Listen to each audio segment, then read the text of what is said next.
Hello friends, in earlier video on trial balance, we had learned about the basics, how trial balance is prepared based on ledger balances.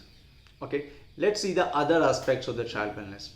According to Bartley Boyd, trial balance is a statement prepared with debit and credit balances of ledger accounts to test the arithmetical accuracy of the books. In this video, we'll understand what this arithmetical accuracy of the books J.R. Bartley Boyd is referring to.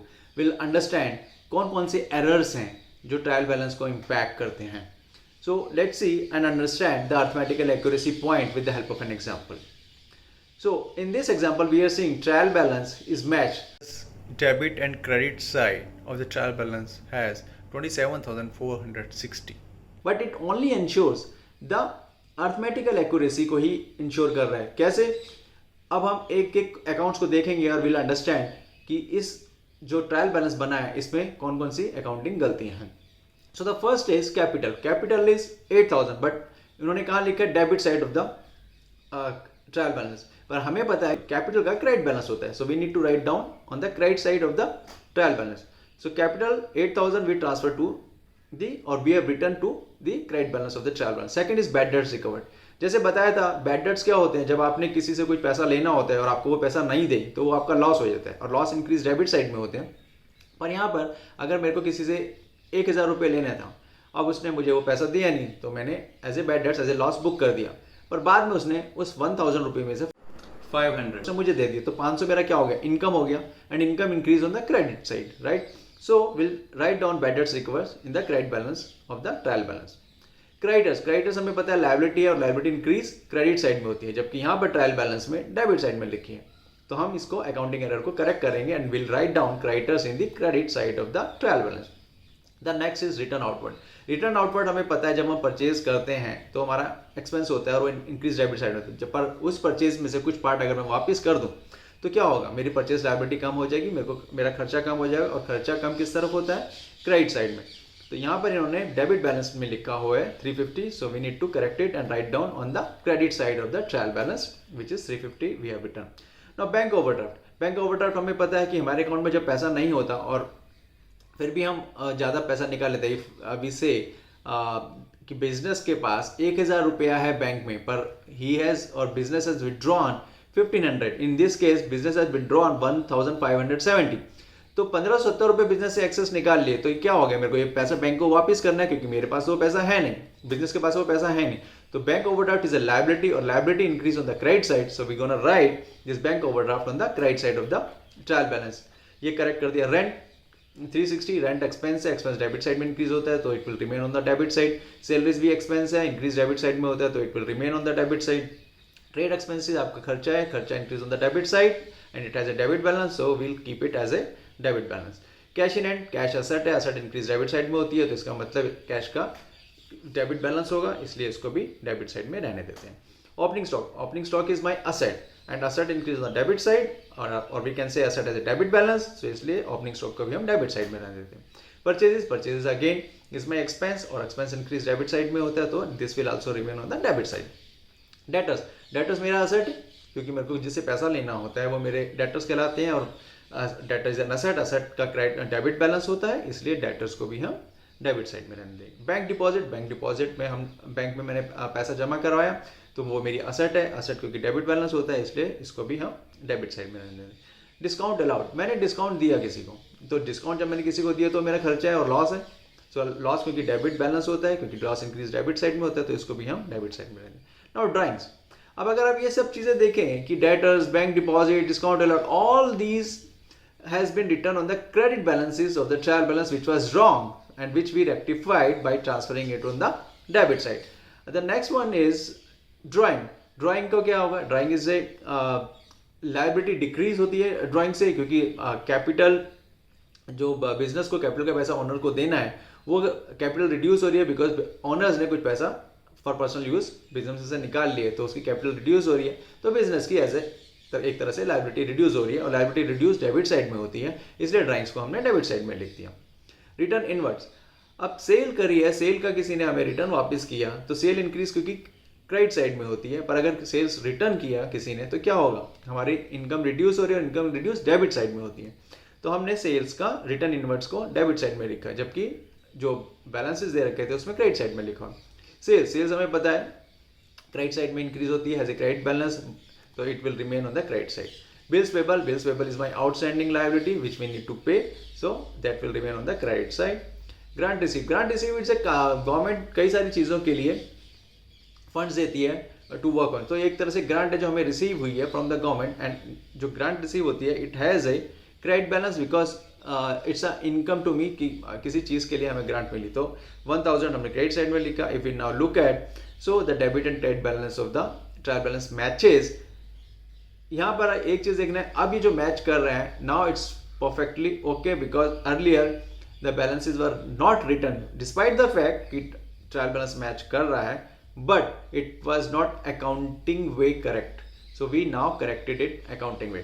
So let's see कौन कौन से errors होते हैं जिसकी वजह से trial balance match नहीं करता है, जिसकी वजह से ट्रायल बैलेंस मैच तो करता है, जैसे यहाँ पर भी ट्रायल बैलेंस मैच कर रहा है पर अकाउंटिंग वे में वो करेक्ट नहीं है। So let's see. So the different types of errors. The first comes to errors of omission. Omission का मतलब क्या है? Let's say अकाउंटेंट है, कोई कुछ काम कर रहा था, दोस्त आए, दोस्त ने बोला चलो चाय पीने चलते हैं, वो चाय पीने के लिए चला गया और जब आया तो भूल ही गया कि उसने एक एंट्री डालनी है। तो अगर उसने कोई एंट्री डाली ही नहीं, ही जस्ट निग्लेक्टेड, वो भूल ही गया कि ये वाला एंट्री डालना है, उसके पास वो पर्चा नहीं, जिस भी बेस पे जो भी वाउचर्स था, जो भी बिल्स था, जिस बेस पे एंट्री करा तो वो एंट्री ही करना भूल गया। तो अगर एंट्री ही नहीं करी तो ट्रायल बैलेंस तो मैच करेगा क्योंकि उसने एंट्री नहीं करी, ना किसी अकाउंट का डेबिट बैलेंस इफेक्ट हुआ ना क्रेडिट बैलेंस इफेक्ट हुआ, पर वो गलत है। तो जो कंप्लीट, इसे कहते हैं कंप्लीट ओमिशन, क्योंकि कोई रिकॉर्ड ही नहीं हुआ। और एक पार्शियल ओमिशन होता है कि उसने एंट्री तो करी पर एक अकाउंट में करी, दूसरे अकाउंट में नहीं करी, तो करना भूल गया। तो what does it mean? It's called partial omission. अब other error is commission errors. What is errors of commission? Errors of commission आप सिर्फ एक बार याद रखें, रॉन्गली, गलत बुक कर दिया। अब गलत बुक को रिकॉर्ड भी कर सकता है, पोस्ट भी कर सकता है, कास्टिंग भी कर सकता है और टोटल करने में भी गलत कर सकता है। अगर लेजर का टोटल करने के लिए लगा रहे हैं टोटल करते वक्त, तो वो गलत टोटल कर दिया तो वो गलत टोटल ही चला जाएगा, तो गलत total is also will impact the trial balance. और इसी तरह से पोस्ट गलत कर दिया, अगर उसको पोस्ट करना था राम के अकाउंट में, उसने रहीम के अकाउंट में पोस्ट कर दिया। ये भी हम समझेंगे with the help of an example also. I am just giving you what the definition of all these errors are. Errors of principle errors क्या होता है? जो there is accounting principle, let's say because we know that business and owner has a two different entity, तो ओनर अपना कोई भी personal expenses business में नहीं करेगा, that's a rule and the principle. But अगर पर्सनल एक्सपेंसेस हम रिकॉर्ड करते हैं बिजनेस बुक में, so it is called principally errors. और दूसरा last one is compensating error. Compensating errors क्या होता है कि एक अकाउंट में हमने एक पैसा कम डाला तो दूसरे अकाउंट में पैसा ज़्यादा डाल दिया, पर लेट्स से दोनों अकाउंट का डेबिट बैलेंसेज है, तो सेम अमाउंट एक दूसरे को कंपनसेट कर रहे हैं, तो ट्रायल बैलेंस मैच करेगा, but actually it is wrong. So let's understand these different errors with the help of an example. So in this example if we look at credit purchases from Raghu of ₹20,000, 20,000 रुपये का credit purchase किया रघु से, record ही नहीं किया। मैंने बोला जैसे कि रिकॉर्ड ही नहीं किया तो उसका क्या ओमिशन तो है, और एक कंप्लीट ओमिशन है बिकॉज उसने रिकॉर्ड करना ही भूल गया। वर रिकॉर्डेड एज ₹10,000, उसने रिकॉर्ड तो किया पर 20,000 की चीज उसने कैसे रिकॉर्ड करी? 10,000, तो रॉन्ग है, क्योंकि 20,000 की तरह रिकॉर्ड करता, अमाउंट सेम अमाउंट रिकॉर्ड करता तो इट वाज ओके, बट उसने क्या किया? 10,000 रिकॉर्ड किया, तो इट विल, जहाँ पर रॉन्ग आया तो रॉन्गली पोस्ट किया, रॉन्गली रिकॉर्ड किया और wrong sum up किया of the balances of the ledger, so all these are commission error. The other is were not posted to his account. अब रघु के अकाउंट में पोस्ट नहीं हुआ, अब पोस्ट नहीं हुआ तो उसका मतलब क्या? पार्शियल ओमिशन है, क्योंकि एक अकाउंट में हो गया, परचेजेस अकाउंट में कर दिया पर रघु के अकाउंट में नहीं किया। The other is were recorded in furniture account. अब फर्नीचर अकाउंट क्या? फर्नीचर अकाउंट भी गलत अकाउंट है, क्योंकि या तो ये जो परचेज करी है उसका कौन से लिंकिंग अकाउंट है? एक तो परचेजेस अकाउंट है, दूसरा रघु अकाउंट है, उन दो में से किसी में हुई नहीं, फर्नीचर अकाउंट में कर दिया, तो क्या किया? गलत किया, तो गलत इज कमीशन, तो इट्स अ कमीशन एरर। वो debited in the furniture account. अब यहाँ पर अगर आप देखो तो यहाँ लिखा है रिकॉर्ड नहीं किया, डेबिट करा फर्नीचर अकाउंट। इस यहाँ पर तो क्या हो गया? प्रिंसिपल ही गलत हो गया, क्योंकि अगर परचेज करिए तो परचेज अकाउंट में डेबिट होना चाहिए, फर्नीचर अकाउंट में तो डेबिट होना नहीं चाहिए। तो जो ओरिजिनल बुक ऑफ एंट्री में ही जो फर्स्ट एंट्री करी वो ही गलत करी, जो कि प्रिंसिपली रॉन्ग है। So when things are wrong principally will write down principle error. अब प्रिंसिपल एरर का एक और एग्जांपल है wages paid for construction of building debited to wages account. अगर आप देखेंगे कि जो भी खर्चा किसी एसेट को जब तक मैं कमर्शियल प्रोडक्शन के लिए उसे शुरू ना कर दूं, जैसे अगर मैंने एक मशीनरी बाहर से मंगाई तो उसको जब तक मेरे प्लांट में लाने के लिए, उसको कमीशन करने के लिए जितने भी खर्चे होंगे वो सब मैं कैपिटलाइज करता हूँ। That's a accounting principle. तो जो भी इससे रिलेटेड खर्चा है, मैं अगर मैं 1 लाख रुपए की एक मशीनरी खरीदी है और मेरे प्लांट में उसको इस्टेब्लिश करने में, कमीशन करने तक अगर 50,000 का और खर्चा किया, तो मेरा कैपिटल कॉस्ट, जो मैं एसेट की जो वैल्यू होगी, जो मैं बुक्स में दिखाऊंगा, that will not be 1 lakh, it will B 1,50,000। उसके बाद जितने भी खर्चे होंगे वो एज ए नॉर्मल रूटीन जो हम एक्सपेंसेस में दिखाएंगे। पर till the time the machinery is commission, जहाँ पर उसे कमीशन होना है, जहाँ पर उसे लगना है, so that it's ready to for the production, ready to production, और we can say till the time commissioning तक के जितने भी खर्चे होते हैं दैट गेट्स कैपिटलाइज। पर यहाँ पर क्या हो, जो वेजेस था बिल्डिंग कंस्ट्रक्शन के लिए वो वेजेस अकाउंट में डाल दी, तो प्रिंसिपली रॉन्ग है, because it has to be where, it has to be in the building account as a asset. अब लास्ट आता है कंपनसेटिंग एरर। मैंने जैसे बताया, एक अकाउंट सैलरी अकाउंट का डेबिट बैलेंस होता है, इलेक्ट्रिसिटी अकाउंट, क्योंकि सैलरी और इलेक्ट्रिसिटी दोनों एक्सपेंस अकाउंट है। Expense account increase debit side हुआ, तो इसका डेबिट बैलेंस का, दोनों का डेबिट बैलेंस है। पर क्या हुआ, सैलरी अकाउंट में 2,000 रुपये ज़्यादा लिख दिए, और क्या किया, इलेक्ट्रिसिटी अकाउंट में 2,000 रुपये कम लिखे। तो एक में ज़्यादा लिखे, एक में कम लिखे, ट्रायल बैलेंस तो मैच करेगा, पर क्या कह रहा है, इसे क्या कहता है, कंपनसेटिंग एरर, क्योंकि एक एरर दूसरे एरर को कंपनसेट कर रहा है। Trial balance will match, but accounting wise this is wrong. So this is how there's a different errors that gets impacted our trial balance. This is how we need to look at, and that is the main reason why it's been said that trial balance only ensures the arithmetical accuracy of the account, not the accounting wise.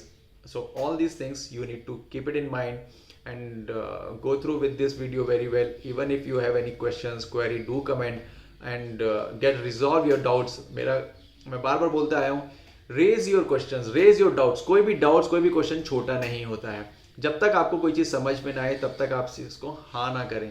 इसलिए जितने ज़्यादा आपके questions आएंगे, it will be easier for me to make you understand and prepare you for a better doing things better in the future. अभी आगे और भी कई सारी चीज़ें आने वाली हैं। अगर बेस अच्छा होगा तभी तो एक अच्छी मजबूत बिल्डिंग खड़ी कर पाएंगे। सो with this I just take your leave and God bless, take care. If any issues, do let me know, do write down. Bye bye, thanks.